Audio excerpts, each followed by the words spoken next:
Rasululloh sallallohu alayhi vasallam dedilar: shunday zamon keladiki, unda xushulik yo'qoladi. Unda tasodifiy o'limlar ko'payadi, unda zilzilalar ko'payadi, unda musulmon bilmagan odami bilan salomlashmay qo'yadi.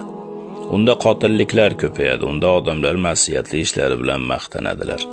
Sahobalar so'radilar: "Qachon yo Rasululloh? Bu hodisalar oxir zamonda sodir bo'ladi", dedilar. Agarda sodir bo'lgan bo'lsa, unda qiyomat soatini kutavering. Bu xuddi bizning zamonamiz. Ajib kunlar.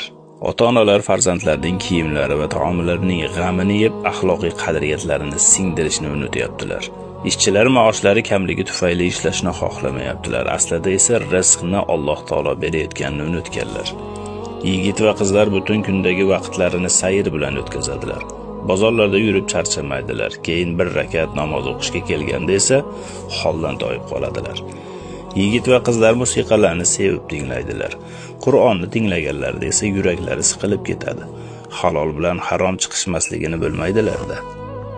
Nafsimiz suygan narsalar uchun ming-minglab pullarimizni ayamay sarflaymiz. Sadaqa qilishga kelsak, hamyonimizdagi kerakmas chaqalarni chiqarib beramiz.